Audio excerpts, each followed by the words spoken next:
जय श्री हरि विष्णु। आप सभी को पौष पूर्णिमा की हार्दिक शुभकामनाएं। भगवान श्री हरि विष्णु की कृपा हम सभी पर सदा सर्वदा बनी रहे।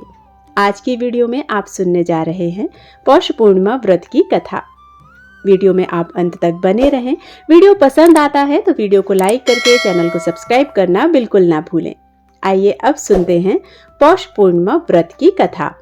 द्वापर युग में एक समय की बात है कि यशोदा जी ने श्री कृष्ण से कहा कि हे कृष्ण, तुम सारे संसार के उत्पन्न करता, पोषण करता तथा उसके संहार करता हो। आज कोई ऐसा व्रत मुझसे कहो जिसके करने से मृत्यु लोक में स्त्रियों को विधवा होने का भय ना रहे तथा यह व्रत सभी मनुष्यों की मनोकामनाओं को पूर्ण करने वाला भी हो। श्री कृष्ण कहने लगे, हे माता, तुमने अति सुंदर प्रश्न किया है। मैं तुमसे ऐसे ही व्रत को सविस्तार कहता हूँ। सौभाग्य की प्राप्ति के लिए स्त्रियों को द्वादश शत अर्थात 32 पूर्णिमाओं का व्रत करना चाहिए। इस व्रत को करने से स्त्रियों को सौभाग्य संपत्ति मिलती है। यह व्रत अचल सौभाग्य को देने वाला और भगवान शंकर के प्रति मनुष्य मात्र की भक्ति को बढ़ाने वाला है। यशोदा जी कहने लगी, हे कृष्ण, सर्वप्रथम इस व्रत को मृत्युलोक में किसने किया था? इसके विषय में मुझसे विस्तार पूर्वक कहो। श्री कृष्ण जी कहने लगे कि इस भूमंडल पर एक अत्यंत प्रसिद्ध राजा चंद्रहास से पालित अनेक प्रकार के रत्नों से परिपूर्ण कातिका नाम की एक नगरी थी। वहां धनेश्वर नाम का एक ब्राह्मण था और उसकी स्त्री अति सुशील रूपवती थी। दोनों ही उस नगरी में बड़े प्रेम के साथ रहते थे। घर में धन धान्य आदि की कोई कमी नहीं थी। उनको एक बड़ा दुख था, उनके कोई संतान नहीं थी, जिस वजह से वह बहुत ही दुखी रहते थे। एक दिन एक बड़ा तपस्वी योगी उस नगरी में आया। वह योगी बाकी सभी घरों से भिक्षा मांगकर भोजन किया करता था, लेकिन उस ब्राह्मण के घर से भिक्षा नहीं मांगा करता था। एक दिन योगी गंगा किनारे भिक्षा मांगकर प्रेम पूर्वक खा रहा था कि धनेश्वर ने योगी को यह सब करते देख लिया। अपनी भिक्षा अनादर से दुखी होकर धनेश्वर योगी से बोले, और सभी घरों से तो आप भिक्षा लेते हैं, परंतु मेरे घर से भिक्षा क्यों नहीं लेते? इसका क्या कारण है? योगी कहने लगा कि हमारा धर्म हमें इस बात की आज्ञा नहीं देता कि आप अभी गृहस्थ जीवन में एक सुख से वंचित हैं। आपके घर संतान होने पर मैं आपके घर से भी भिक्षा स्वीकार कर लूंगा। उन्होंने कहा कि जिसे संतान नहीं है उसके घर से भिक्षा लेने से मेरे भी पतित होने का भय हो जाता है। धनेश्वर यह बात सुनकर बहुत दुखी हुआ और हाथ जोड़कर योगी के पैरों में गिर पड़ा तथा दुखी मन से कहने लगा कि आप मुझे संतान प्राप्ति के उपाय बताइए। आप सर्वज्ञ हैं, मुझ पर अवश्य ही यह कृपा कीजिए।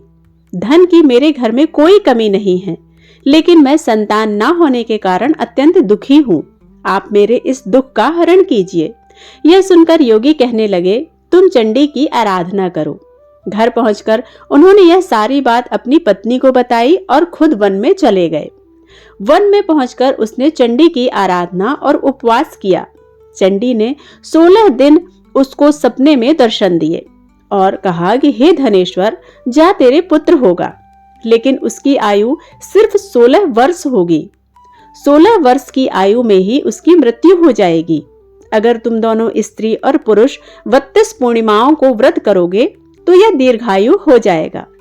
जितनी तुम्हारी सामर्थ्य हो उतनी दिए जलाकर शिव जी का पूजन किया करो, लेकिन पूर्णमासी 32 ही होनी चाहिए। सुबह होते ही तुम्हें उस स्थान के पास एक आम का पेड़ दिखाई देगा। उस पर चढ़कर एक फल तोड़कर अपने घर चले जाना। अपनी स्त्री को इस बारे में बताना। सुबह स्नान होने के बाद वह स्वच्छ होकर शंकर जी का ध्यान करके उस फल को खा ले। तब शंकर भगवान की कृपा से उसको गर्भ हो जाएगा। जब ब्राह्मण सुबह उठा तो उसे उस स्थान पर आम का पेड़ दिखाई दिया और वह उससे फल तोड़ने के लिए चढ़ा, लेकिन वह पेड़ पर नहीं चढ़ पा रहा था। यह देखकर उसे बड़ी चिंता हुई। उसने भगवान गणेश की उपासना की और कहा कि हे दयानिधे, अपने भक्तों के विघ्नों का नाश करके उनके मंगल कार्य को करने वाले, दुष्ट का नाश करने वाले, रिद्धि सिद्धि वाले, आप मुझे इतना बल दें कि मैं अपनी मनोकामना पूरी कर सकूं। इसके बाद वह पेड़ पर चढ़कर फल तोड़कर अपनी पत्नी के पास पहुंचा। उसकी पत्नी ने अपने पति के कहे अनुसार इस फल को खा लिया और वह गर्भवती हो गई। देवी की कृपा से उसे बहुत सुंदर पुत्र प्राप्त हुआ। उसका नाम उसने देवीदास रखा।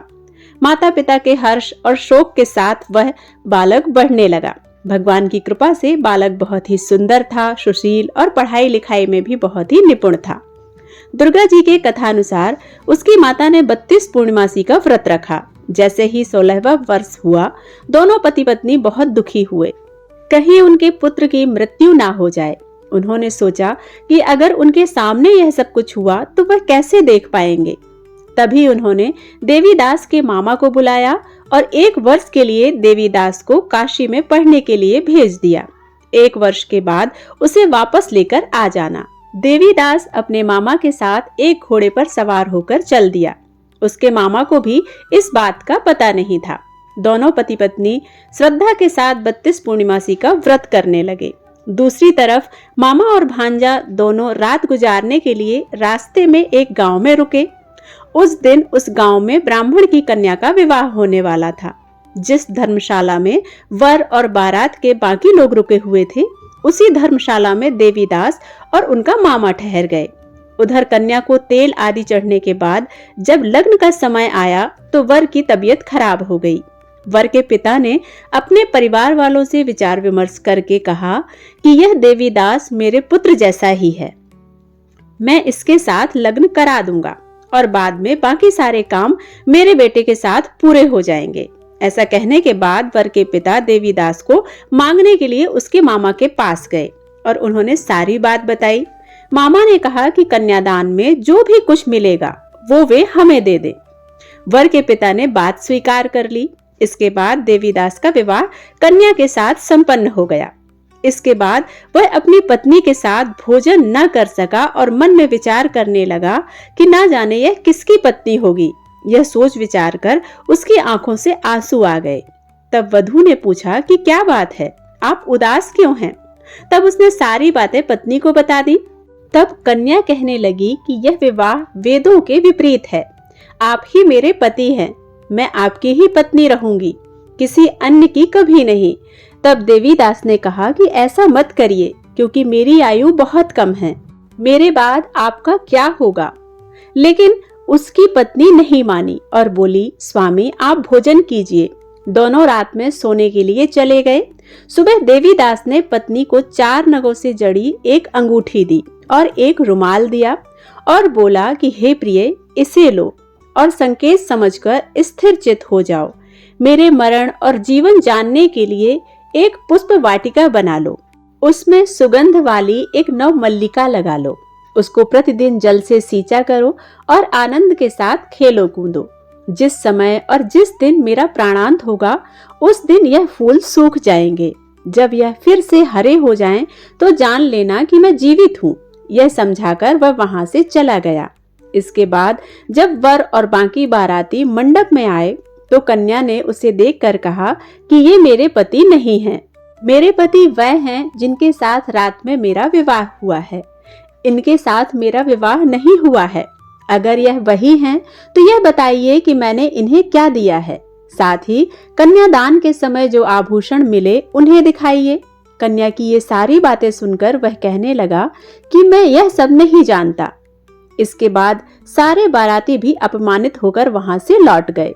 भगवान श्री कृष्ण बोले, हे माता, इस प्रकार देवीदास काशी चला गया। कुछ समय जब बीत गया तो एक सर्प उसको डसने के लिए वहां आया, लेकिन वह उसको काट नहीं पाया क्योंकि उसकी माता ने पहले ही 32 पूर्णिमा का व्रत कर लिया था। इसके बाद खुद काल वहां पहुंचा। भगवान की कृपा से तभी वहां माता पार्वती और भगवान गणेश आ गए। देवीदास को मूर्छित दशा में देखकर माता पार्वती ने भगवान शिव से प्रार्थना की कि हे महाराज, इस बालक की माता ने पहले ही 32 पूर्णिमा के व्रत कर लिए हैं, आप इसको प्राण दें। भगवान शिव ने माता पार्वती के कहने पर उसे प्राण दान दिया। उधर उसकी पत्नी उसके काल की प्रतीक्षा कर रही थी। उसकी पत्नी ने जाकर देखा कि पुष्प और पत्र दोनों ही नहीं हैं, तो उसको बहुत आश्चर्य हुआ और जब उसने देखा कि पुष्प वाटिका फिर से हरी हो गई तो वह समझ गई कि उसका पति जिंदा हो गया है। इसके बाद वह बहुत ही प्रसन्न होकर अपने पिता से कहने लगी कि मेरे पति जीवित हैं, उनको ढूंढिए। जब 16वां वर्ष व्यतीत हो गया तो देवीदास भी अपने मामा के साथ काशी चले गए। इधर उसकी पत्नी के परिवार वाले उन्हें ढूंढने के लिए जा ही रहे थे कि उन्होंने देखा कि देवीदास और उसका मामा उधर ही आ रहे थे। उसको देखकर उनके ससुर बहुत प्रसन्न हुए और उसे अपने घर ले आए। वहां सारा नगर इकट्ठा हो गया और कन्या ने भी उसे पहचान लिया। देवीदास ने उसके बाद अपनी पत्नी मामा को लेकर वहां से प्रस्थान किया। उसके ससुर ने भी उसे बहुत सा धन दहेज दिया। जब वह अपने घर की तरफ चल रहा था तो उसके माता पिता को लोगों ने खबर दी कि तुम्हारा पुत्र देवीदास अपनी पत्नी और मामा के साथ आ रहे हैं। ऐसा समाचार सुनकर पहले तो उन्हें विश्वास नहीं हुआ, लेकिन जब देवीदास आया और उसने अपने माता पिता के पैर छुए तो देवीदास के माता पिता ने उनका माथा चूमा और दोनों को अपने सीने से लगा लिया। दोनों के आने की खुशी से धनेश्वर ने बहुत सा धन दान दक्षिणा ब्राह्मणों को दी। श्री कृष्ण जी कहते हैं कि इस तरह धनेश्वर को 32 पूर्णिमाओं के व्रत के प्रभाव से संतान प्राप्त हुई। जो स्त्रियां इस व्रत को करती हैं वह जन्म जन्मांतरों तक वैधव्य के दुख को नहीं भोगती हैं और सदैव सौभाग्यवती रहती हैं। ऐसा मेरा वचन है। यह व्रत संतान देने वाला और सभी मनोकामनाओं को पूर्ण करने वाला है। बोलो श्री हरिविष्णु भगवान की जय।